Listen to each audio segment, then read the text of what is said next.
दोस्तों, गरुड़ पुराण के अध्याय 14 में धर्मराज नगर निरूपण का वर्णन किया गया है। श्री गरुड़ जी बोले, हे दया निधान भगवान, यमलोक का कितना प्रमाण है, वह कैसा है, उसे किसने बनाया है, उसकी सभा कैसी है, और उसमें धर्मात्मा लोग जिन धर्म मार्गों से धर्मराज के भवन को जाते हैं, उन धर्मों और मार्गों को मुझसे कहिए। श्री भगवान बोले, हे गरुड़ सुनो, जो नारद आदि ऋषियों से जानने योग्य है, वह सुंदर धर्मराज का नगर बड़े पुण्यों से मिलता है।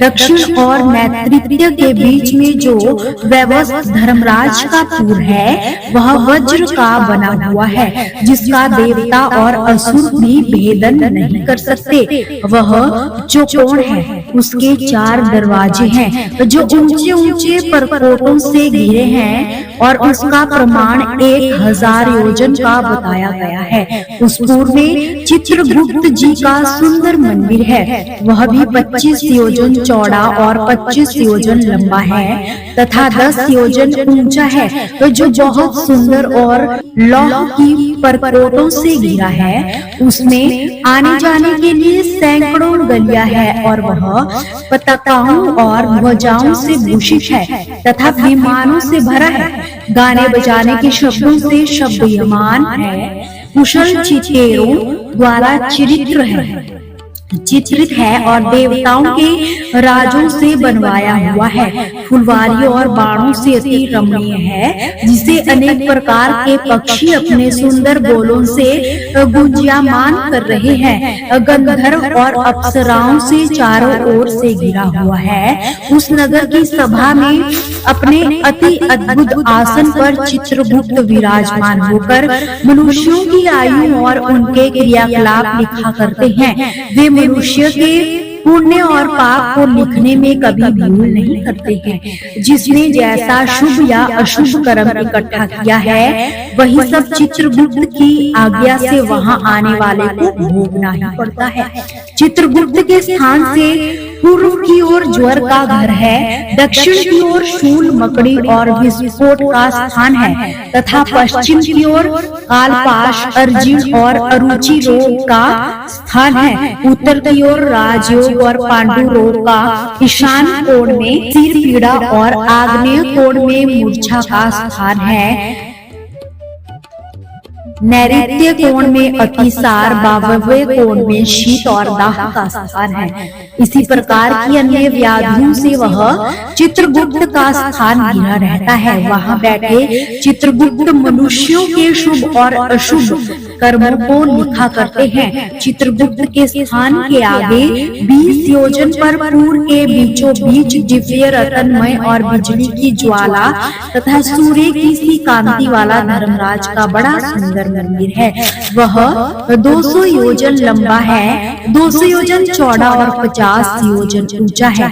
हजारों खंभे उसमें लगे हैं। वह वैदूर्य मणियों से भूषित तथा सोने से अलंकृत है, और उसमें अनेक प्रकार के महल बने हुए हैं। शरदकाल के मेघ के समान सोने के कलशों से सुशोभित चित्र युक्त स्फटिक मणियों की सीढ़ी वाला वह हीरे की कुटियों से शोभायमान है। उसके झरोखे में मोतियों की झालरें लगी है। वह पताकाओं और ध्वजाओं से शोभित है तथा घंटा और नगारों के नाद से युक्त है, और सोने के बंदरगाहों से मंडित है। उसमें आश्चर्य मन सोने के सैकड़ों किवाड़ लगे हैं, एवं अनेक प्रकार के वृक्ष, लता और कांटे रहित पेड़ों से सुहावना है। इसी प्रकार के अन्य आभूषणों से वह सदा भूषित है।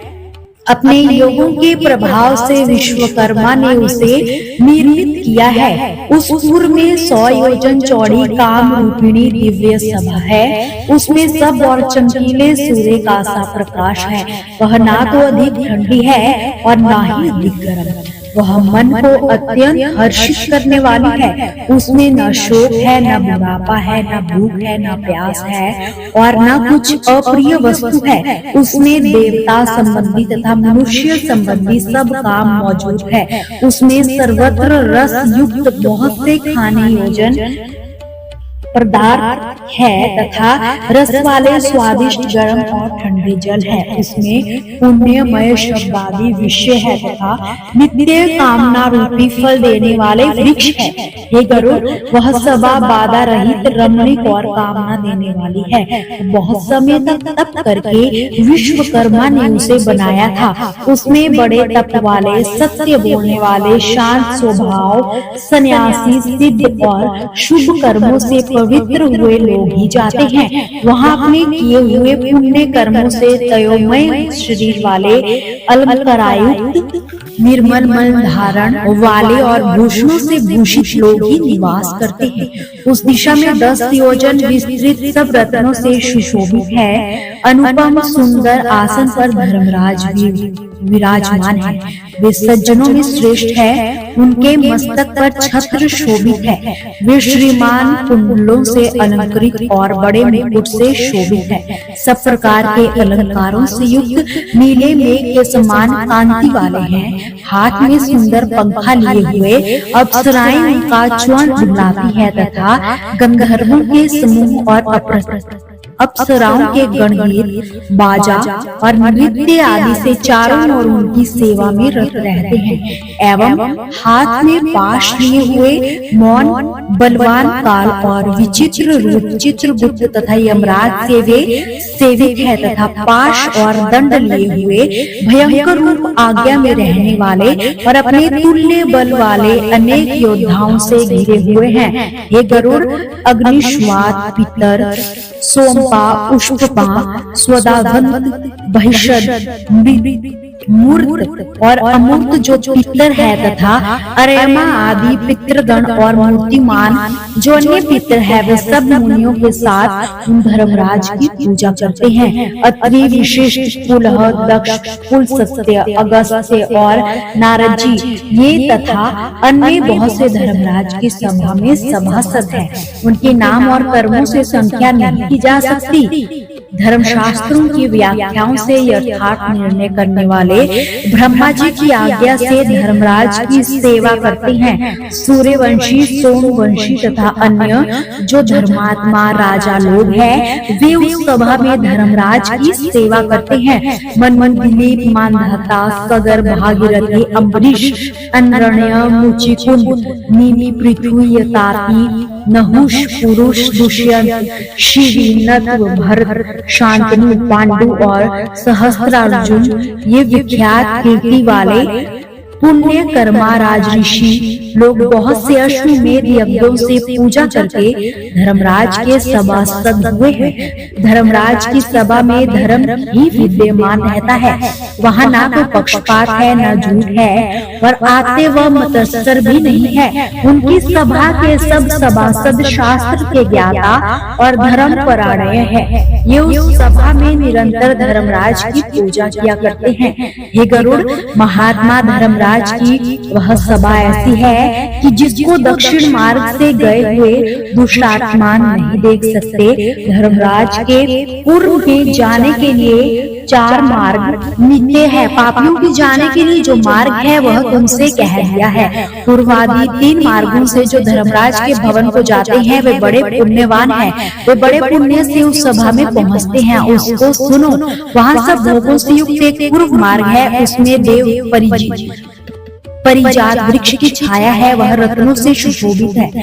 विमानों के समूह से भरा है। जहाँ तहाँ हंसों की पंक्तियां विराजमान है। मूंगा के बागों से घिरा है और अमृत से रस तुल्य जल से परिपूर्ण है। उसी पूर्व मार्ग में ब्रह्म ऋषि लोग, पुण्यवान निर्मल राज ऋषि लोग, अप्सराओं के समूह, गंधर्व, विद्याधर और वासुकी आदि सर्प जाते हैं। और जो देवताओं की आराधना करने वाले, शिव जी की भक्ति के में तत्पर रहने वाले, गर्मी में प्याऊ लगाने वाले, माघ में लकड़ी देने वाले तथा वर्षा ऋतु में जो विरक्त लोगों को दान मान से आश्रय देने वाले और दुखितों को मीठे वचन कहकर आश्रय देने वाले, वे लोग जो सत्य तथा धर्म में रत है और क्रोध तथा लोभ से रहित है, एवं माता पिता के भक्त एवं आज्ञाकारी और गुरु की सेवा करने वाले, भूमि, घर, गौ और विद्या का दान करने वाले, पुराणों को बांचने वाले और श्रवण करने वाले तथा सप्ताह आदि पारायण पारायण करने वाले, ये सुप्रीति लोग तथा अन्य जो पूर्व द्वार से प्रवेश करने वाले सुशील और शुद्ध बुद्धि मना है, वे सब धर्मराज की सभा में जाते हैं। दूसरा,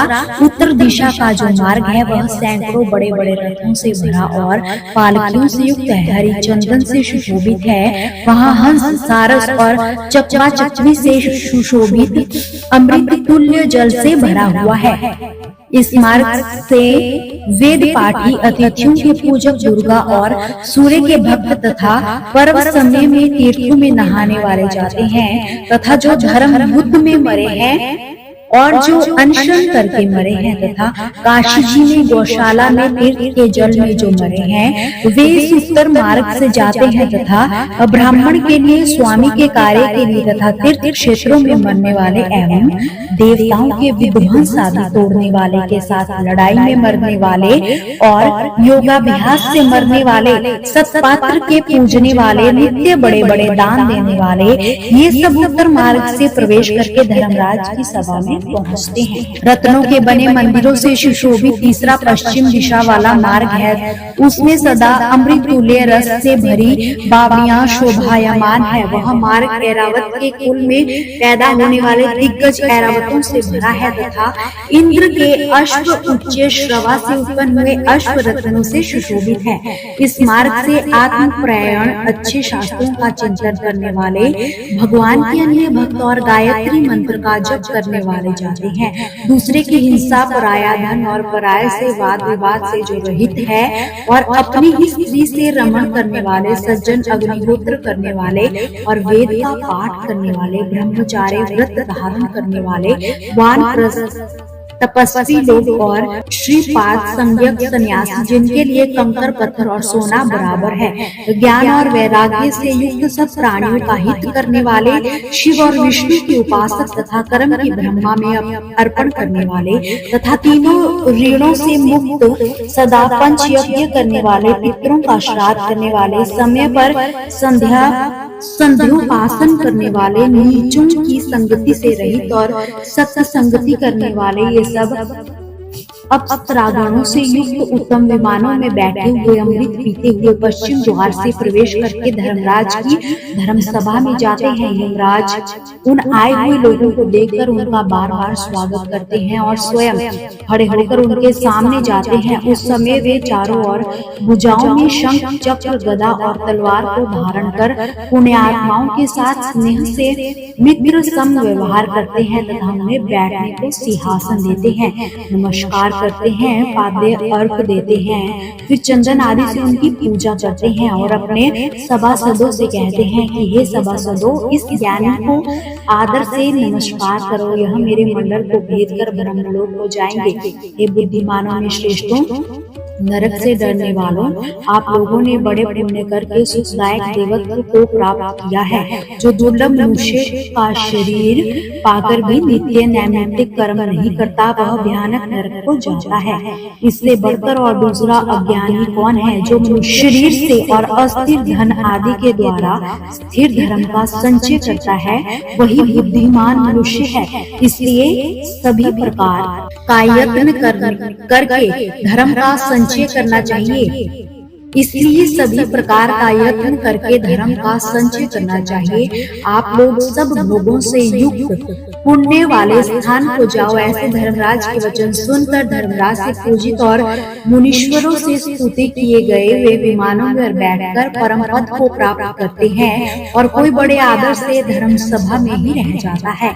वहाँ कल्प भर रहकर और दिव्य भोगों को भोगकर शेष पुण्य से मनुष्य शरीर को प्राप्त करते हैं। वे महाधनी, सब कुछ जानने वाले और सब शास्त्रों में कुशल होकर फिर आत्म चिंतन से परम गति को प्राप्त करते हैं। हे गरुड़, तुमने जो यमलोक का हाल पूछा था वह सब मैंने तुमसे कह दिया है। इसको जो मनुष्य भक्ति से सुनता है वह धर्मराज की सभा में निश्चय ही पहुँच जाता है। तो दोस्तों, ये था श्री गरुड़ पुराण सरोद्धार में धर्मराज नगर निरूपण नामक 14वां अध्याय।